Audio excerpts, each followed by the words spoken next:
Bonjour, Jérémy Bonjour. Licini est bien installé, j'espère. On est bien. Pour cet épisode ensemble, on est dans la parole A, un format que vous connaissez si vous suivez la chaîne YouTube du Comptoir des Éleveurs, si vous allez sur le site.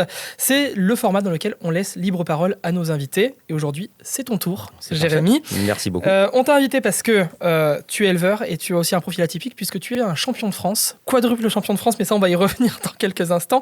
Parlons déjà de ton exploitation, de toi en tant qu'éleveur. Tu es éleveur bovin lait, producteur fromage sur la commune de Panossa en Isère. Oui, tout à fait. Décris-nous un petit peu plus en détail cette exploitation, ce que tu fais. Donc je suis installé sur une exploitation agricole. J'ai 2 associés et nous avons 4 salariés. Je travaille avec eux depuis que j'ai l'âge de 14 ans.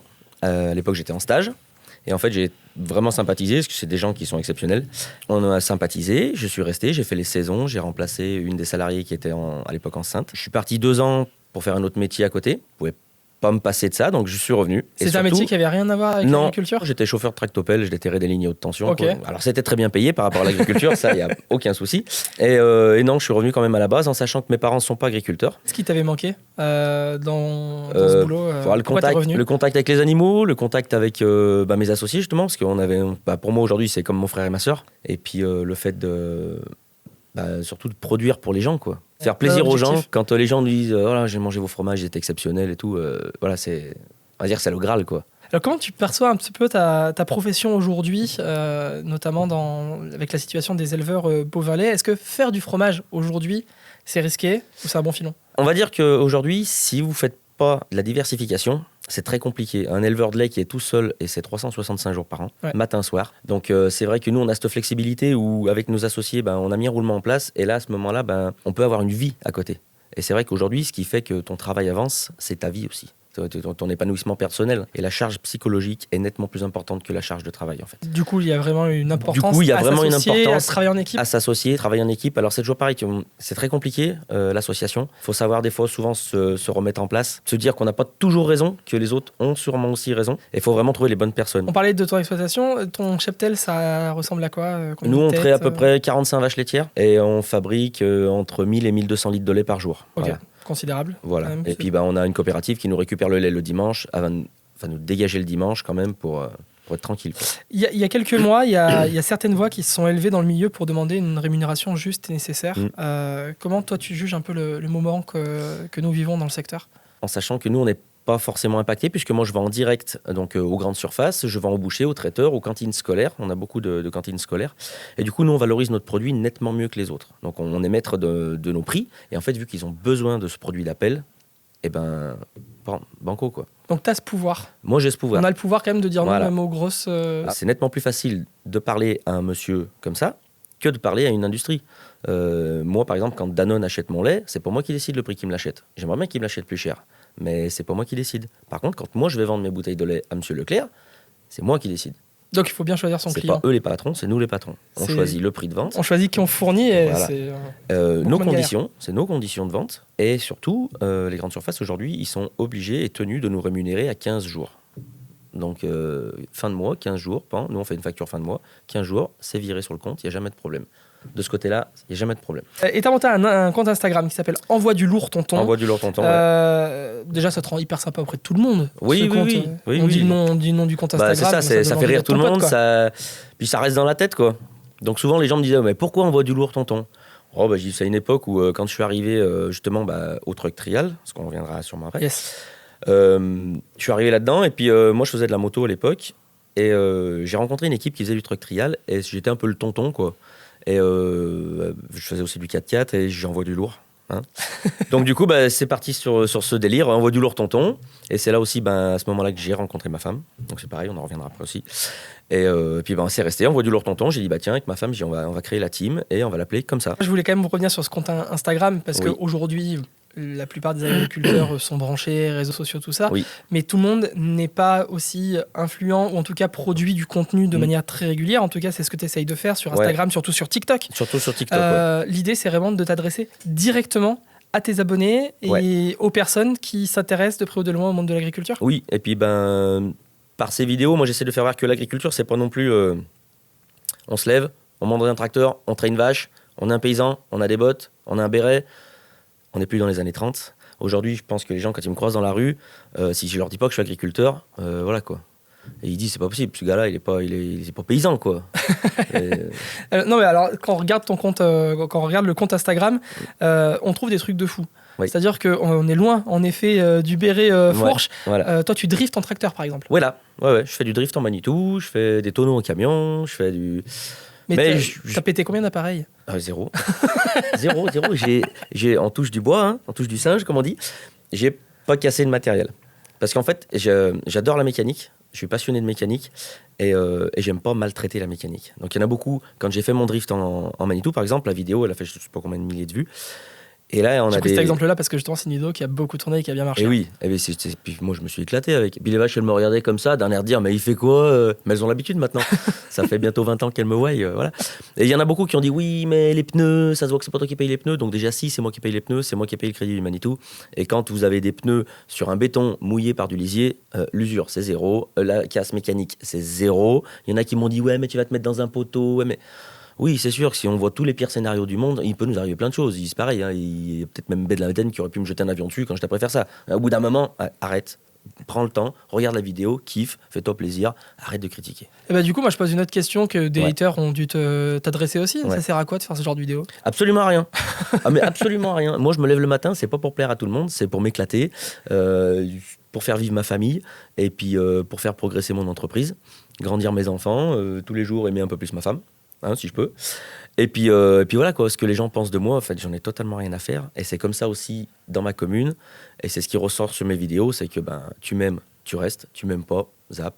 Moi, je t'en veux pas, hein, t'as le droit de pas m'aimer, on n'est pas tous d'accord dans la vie. T'es comme tes fromages, quoi, t'es entier. Je suis entier. Ouais. Moi, je suis entier. Alors, on parlait de grosses machines, on parlait de Manitou, tu parlais de 4x4 tout à l'heure. Moi, je voulais parler de cette passion dingue que tu as, puisque tu es quadruple champion de France de truck trial. Oui. C'est quoi le truck trial déjà ? Le truck trial, c'est simple, c'est des camions. Donc ça peut être du petit camion en 2-4 roues motrices, comme style Unimog. Moi, par exemple, j'ai de l'Unimog. Après, on peut avoir des 6 roues motrices, des 8 roues motrices, et on peut avoir des prototypes. Donc moi, j'en ai 2, des véhicules. J'ai un série Unimog classique, en série 2 essieux, et j'ai un série prototype, celui-ci, où j'ai 4 fois le titre du Trophée de France. Et ça, c'est un véhicule qui est totalement modifié, mais alors complet. Si je vous explique la modification, vous allez rien comprendre, sauf ceux qui connaissent la mécanique. Voilà, c'est simple. Je suis parti d'un véhicule avec un moteur 2 litres de essence. J'ai changé le moteur, j'ai mis un 3 litres 3 turbo diesel de Nissan Patrol, mais j'ai gardé l'embrayage du Patrol que j'ai accouplé à la boîte à vitesse de l'Unimog. Tout ça sur le châssis de l'Unimog. Mais j'ai mis une direction hydraulique avant de Fenwick, j'ai mis des jantes de Manitou, j'ai mis une direction hydraulique arrière avec une base de pompe hydraulique de camion Ben, et les ponts à tambour, donc avec des freins tambour, je les ai virés, et avec un ami, j'ai usiné des disques, et dessus, j'ai passé des disques avec des étriers de frein, quoi. Donc c'est-à-dire qu'aujourd'hui, le véhicule, il est unique, tout simplement. On part dans les fous du volant, on n'a jamais vu un truc comme ça. Voilà, c'est ça. Donc il y en a plusieurs qui ont des véhicules dans mon style, dans mes catégories, bien sûr, pour qu'on puisse jouer, mais il n'y a pas une personne qui a le même camion que moi. Et alors comment ça se passe les concours ? C'est de la vitesse ? Non, c'est de l'adresse ? C'est de l'adresse, de la maîtrise. Et contrairement à ce qu'on pourrait croire, et à mon pseudo Envoie du lourd tonton, c'est tout en finesse. C'est tout en finesse. On va chercher le fil, on va chercher vraiment la technique, l'adhérence, la motricité. Et le but, c'est de passer des obstacles qui sont délimités par 2 piquets, un à droite, un à gauche, avec un sens de passage. C'est-à-dire que demain, on va dire, tiens, tonton, il faut monter sur la table, parce qu'il y a un piquet là, un piquet là. Donc on a 3,50 m entre les 2 piquets, le véhicule fait 2,30 m. Il ne faut pas toucher les piquets. Il ne faut pas toucher les piquets. Quand on vous touche les piquets, vous prenez de la pénalité, et quand vous n'arrivez pas à franchir, vous prenez de la pénalité. Donc c'est assez... il faut une bonne dextérité. Et donc il faut aussi des types de terrains particuliers. Il faut déjà des types très de escarpés. Voilà. Souvent on fait ça dans des carrières. Et, ou alors dans des terrains donc naturels. Et là, justement, on utilise la nature, et ce qu'elle nous apporte, encore une fois. Donc, on n'est pas des gros pollueurs, voilà, parce qu'on est dans la nature. Certes, on roule dedans, mais moi, sur un week-end de compétition, je consomme 10 litres de gasoil. Ce qui n'est pas énorme par rapport à d'autres compétitions. Aujourd'hui, c'est 10 litres de gasoil. Mécanique. Quand on transporte nos véhicules, c'est minimum 2 voire 3 par camion. Donc, du coup, on groupe les transports. Et on pollue moins que si, par exemple, vous avez un match de foot dans une commune où il y a 22 joueurs, il y a 22 voitures, plus les supporters, il y a 100 voitures. Et ben nous, on pollue beaucoup moins sur une manche de trial que sur un match de foot, par exemple. Mais alors, pourquoi tu n'as pas voulu faire du rallye ou de la moto Pourquoi le truck trial en particulier ? Alors, je faisais de la moto avant, je faisais de l'enduro. J'ai fait quelques enduros extrêmes, notamment The Race, des choses comme ça pour ceux qui connaissent. Et puis, de par mon métier, quand vous arrivez le matin et que ça m'est arrivé, je me suis cassé 3 côtes sur une compétition. Donc, tu te casses 3 côtes, tu es tout seul, il faut conduire ta voiture, il faut charger ta moto. Tu rentres le dimanche matin et en fait, tu as une foire toute la journée le dimanche. Donc, il faut tenir à la foire toute la journée. Étant donné que je suis quelqu'un qui dit beaucoup de conneries et qui fait rire le monde, quand les gens ils me voient, toujours, on rigole. Et rigoler avec 3 côtes cassées et travailler avec 3 côtes cassées, c'est compliqué. Donc là, j'ai mes super associés qui forcément prennent le relais, parce que je peux compter sur eux à 100%. Mais tu peux pas leur laisser la charge de travail indéfiniment. Mais puis je veux pas. C'est comme quand je pars sur un week-end de trial, je veux livrer mes clients avant de partir, quoi. Je veux pas leur laisser du travail. C'est pas parce que moi je m'amuse qu'eux doivent faire pour moi, quoi. Donc le truck trial, c'est plus sécure. C'est plus sécure, ouais. Santé, voilà, du coup, puis je sécurité. vieillissais, mine de rien. Et puis, donc après, du coup, j'ai rencontré ma femme et mes enfants et je suis beaucoup plus en sécurité dans un camion avec des arceaux, assis dans un baquet, harnais, casque, qu'au volant d'une moto où on faisait les imbéciles à 30 mètres d'eau, quoi. Mais vous êtes nombreux à faire ça en France ? On est une 50aine de camions. Ok. C'est très Donc peu vous connu. Vous connaissez tous en fait. Ouais. Mais c'est pareil, c'est une grande famille. Donc on est concurrents, mais par exemple, moi je transporte mon principal concurrent, quoi. Le deuxième du championnat, c'est moi qui le transporte. Son camion, il est chez moi. Je l'aide à le préparer aussi. On s'appelle au téléphone tous les matins. On est concurrents, mais voilà, quoi. On est concurrents quand on a le casque. Quand on a enlevé le casque, on est frères, quoi. Tu parlais de ton camion unique, de la manière dont tu l'avais construit, remodelé, tout ça. Il faut avoir du coup sacrément investi pour avoir un camion. Alors, moi j'ai la chance d'avoir des sponsors qui me suivent. Donc déjà, de par le fait que je fais du résultat, que les gens m'aiment bien, qu'apparemment je suis quelqu'un que les gens apprécient. Et du coup, j'ai beaucoup d'amis et qui m'ont financé, en fait. Et j'avais d'abord mon premier camion.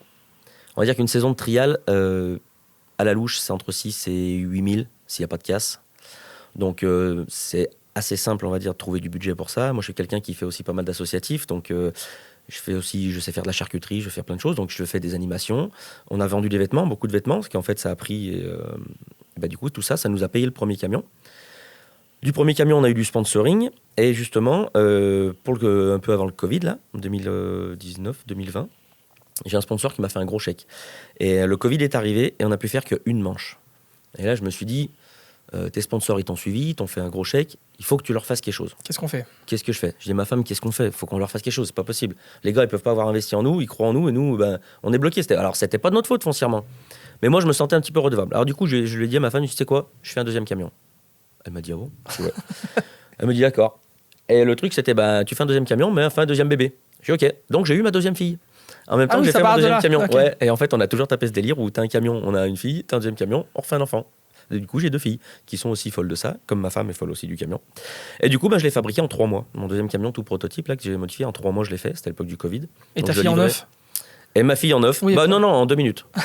Oui. Fabrication, 2 minutes. Et c'est ma femme qui a travaillé 9 mois. Non, moi, 2 minutes. Il n'y a pas de douche, donc 2 minutes, c'était bon. Et du coup, voilà. Donc, on est parti là-dessus. J'ai fabriqué ce camion. Et de là, en fin d'année, quand j'ai présenté le camion sponsor, waouh, quoi. Jérémy, un agriculteur qui fait du trail truck, qui est champion de France, qui vit aussi pleinement sa passion, ça envoie quel message pour toi ? Ça envoie que l'agriculture, c'est pas un métier perdu. Et surtout, ce qu'il faut, c'est avoir une sortie de secours. Mais le plus important, vraiment le plus important, il faut vraiment trouver la femme parfaite. Ah oui. Ouais. Moi, j'ai la chance d'avoir la femme parfaite qui me suit dans mon travail, qui me suit dans mes délires, qui me suit dans le truck trial, parce qu'elle était copilote avant qu'on ait notre premier enfant. Et du coup, en fait, vous pouvez pas faire votre travail, votre passion et tout, si vous avez pas votre moitié qui vous suit. C'est pas possible. En tout cas, on l'a bien compris. Ah ouais, tu l'as cité énormément de fois déjà. Oui. Elle sera contente de voir cette interview. Moi, ma femme, ma famille et mes associés, c'est vraiment les choses pour lesquelles je peux tout faire. Bon, t'es un peu sportif, t'aimes le challenge, donc t'aimes aussi les jeux, j'imagine. On en fait un petit. Jeu. On va faire un tu préfères. D'accord. Je te donne à chaque fois 2 propositions, à toi de choisir la proposition, et si tu veux nous l'expliquer, tant mieux. D'accord. Tu préfères poids lourd ou petit pois ? Poids lourd. Poids lourd. Petit pois, déjà, c'est les légumes, je suis pas très légumes. Moi, j'aime bien les légumes quand ils ont un peu rose, avec le nez rond et une queue en tire-bouchon. Voilà. Ouais. Là, les légumes, je les adore. Tu préfères camion ou tracteur ? Ah, le dilemme est gros. Camion. Mon rêve, ça serait d'avoir un Unimog pour travailler les terres avec. Parce qu'à la base, les Unimog, c'est les tracteurs allemands. Okay. Et en Allemagne, ils travaillent avec les Unimog. Et bon, le budget fait que voilà, quoi. C'est très cher. Ouais, il faut compter 80 000 €, quoi. Alors, c'est le prix d'un tracteur, hein, mais ça serait à titre personnel et je peux pas. Bon, t'envoies du lourd, tonton. Du coup, tu préfères habileté ou vitesse ? Ah, habileté. Ouais. Tu préfères boire du lait ou manger de la poussière ? Manger de la poussière. Ça m'étonne pas du tout. Tu préfères parler à tes vaches ou parler à tes abonnés TikTok? Alors, j'adore parler à mes abonnés TikTok tout en étant au milieu de mes vaches. Et du coup, les vaches, je leur parle un petit peu. Du coup, je fais plaisir aux deux. Et le petit dernier, tu préfères train-train tranquille ou sensation forte? Ah, sensation forte. 100 fois? Ah ouais, mais 100 000 fois. Ça t'a servi ou pas de faire du truck trial en compétition pour ton métier? Ça a changé quelque chose soit dans ta vision, soit dans ta pratique de l'agriculture? Oui, parce qu'avant, dans mon métier, j'étais quelqu'un qui fonçait. Mais carrément, c'était parti, allez, je faisais des heures, j'attaquais le matin à 4 heures, on finissait à 23 heures et tout. Et le truck trial, donc ça a appris déjà à me calmer. Et j'en reviens encore à ma femme. C'est aussi grâce à elle que j'ai appris à me calmer. Et du coup, je me suis aperçu qu'en étant plus calme, je faisais plus de travail en me fatiguant moins. Donc plus productif, c'est plus réfléchi, plus productif, plus diplomate aussi. Tu parlais d'associatif tout à l'heure. Oui. J'aimerais beaucoup profiter de ce moment avec toi pour évoquer quelque chose qui me tient à cœur, mais surtout que je sais qui te tient à cœur, c'est l'engagement caritatif. Oui. Tu soutiens pas mal d'assauts, oui. Tu profites à la fois de ta notoriété, de tes titres de champion de France de truck trial pour soutenir plusieurs associations. Ça a démarré de quelle manière déjà cet engagement caritatif? Pourquoi, en tout cas, ça te tient à cœur de relier tout ça aussi à un engagement associatif, de soutenir des causes importantes? Déjà, en fait, ça a démarré avant le camion, déjà par mon travail, où on a reçu des écoles d'enfants handicapés ou déficients, et qui avaient des grosses maladies lourdes. Et je me rappellerai toujours d'un jour où il y a une école qui est venue, et les enfants, comme je disais tout à l'heure, moi je fédère, donc les gens ils aiment bien ce que là moi, surtout les enfants, j'adore ça. Bien avant les miens déjà, donc j'avais ceux de mon associé, et j'ai toujours adoré les enfants, au bon sens du terme, bien sûr. Prenez pas n'importe quoi non plus. Oui. On va pas isoler cette phrase. Non, fais attention. C'est vraiment, pour moi les enfants c'est notre avenir, donc il faut qu'on en prenne soin, quoi. Et j'ai ces enfants qui sont venus, et la maîtresse, à la fin du truc, elle est venue me voir, elle m'a dit, tu sais, le petit lapin qui était avec toi, il lui reste 1 mois et demi à vivre. Et là, tu prends une claque monumentale dans ta figure. Donc j'avais pas d'enfant à l'époque, mais même ça, tu prends une claque, mais magistrale, et des fois tu te plains, et là tu te dis, mais en fait, tais-toi. Et depuis, moi c'est parti, et à chaque fois qu'on pouvait faire venir des enfants à l'école, à la ferme, à les écoles pour les faire visiter, on venait. Et après, avec le camion, je me suis aperçu que les enfants, mine de rien, les camions, ça fait rêver. Quand on est gamin, on voit des camions, on a les yeux qui pétillent. Et moi, aujourd'hui, j'ai ce pouvoir de faire prendre les gamins et les mettre dans mon siège. Et les gamins se retrouvent au siège du pilote pendant quelques secondes. Et là, ils oublient toutes leurs maladies. Et j'ai un petit lapin, là, Mathéo. Donc, ses parents ont organisé un gros rassemblement de camions il y a 3 semaines, 1 mois à peu près. Et donc, ils m'ont appelé, tonton, machin et tout, est-ce que tu peux être là? Je dis, mais bien sûr que je serai là. Donc, j'ai été là, j'ai fait passer un gros message. On a eu beaucoup de monde. On a fait un énorme défilé de camions. Il y avait plus de 50 camions décorés. Et tout ça, ça a permis de leur ramener du budget. Parce que les soins ne peuvent pas se faire en France. Parce qu'aujourd'hui, on a un statut en France qui est un peu compliqué. C'est-à-dire que les soins qu'ils leur font à leurs enfants en Espagne, chez nous, ils sont considérés comme de la maltraitance. Ok. Tout ça parce qu'en fait, là-bas, ils poussent les enfants. C'est-à-dire que les soins qu'ils font là-bas, chez nous, ils jugent que l'enfant souffre, alors qu'en fait, l'enfant, il en est ressorti grandi. Et il a appris à marcher là-bas en 15 jours, que chez nous, en 5 ans, il n'avait pas appris. Et ça coûte extrêmement cher. Il a des parents vraiment en or qui s'en occupent. Voilà. Donc moi, en tant que papa, par chance, des enfants, on va dire normaux, hein, je veux et j'ai envie d'aider des gens comme ça. Mais ça donc juste de ma notoriété pour ça. Et j'en ai aucune... et je me cache pas, quoi. Donc c'est souvent que je dis, ouais les gars, allez, il faut s'abonner, il faut venir, il faut dépenser de l'argent et tout. Donc c'est pas du chauvinisme en disant, ouais, il faut prendre de l'argent. Non, il faut. Ils ont besoin de nous. Moi, j'en donne beaucoup. Et ils ont besoin de nous, il faut qu'on les aide. Là, tu as utilisé une même phrase que tu as reprise en début d'interview. Quand tu m'as parlé de ton objectif premier en tant qu'agriculteur, c'était de nourrir et d'aider les gens. Voilà. Là, c'est encore le même cas. Alors, sur un autre concept, mais finalement... Là, moi, c'est mon... agriculteur à temps plein, j'aime bien, dans l'esprit à temps plein là-dessus. Ouais. Et donc, du coup, tu profites aussi du truck trial pour reverser un petit peu des fonds. Moi, par les vidéos, du coup, ça permet de soutenir les gens. Après, financièrement, j'ai pas les moyens d'aider comme je voudrais aider. Je prends soin d'abord de ma famille. Je vais pas le cacher. Je veux d'abord que ma famille soit bien. Et après, ce que je peux, voilà. Faut le rappeler, ça sert à rien d'aider les gens, d'aider les autres si on n'arrive pas déjà à subvenir à ses propres besoins. Voilà, c'est ça. Moi, je veux que mes filles, ma femme soient bien. Et une fois que nous, on est bien, eh ben, on aide les autres, quoi. Alors après, souvent, on dit oui, mais faut donner de l'argent ci, faut donner de l'argent là. Des fois, tu vas donner 2 jours de ton temps. Et c'est plus important que de l'argent. C'est beaucoup plus important que donner 500 ou 1000 euros, quoi. Il n'y a pas que l'argent, il y a aussi voilà, le y a contact, pas que l'argent. les relations. Et puis les gens, souvent les gens, ils aiment bien quand tu te déplaces, quand tu viens et tout, par rapport à ce que tu vas donner.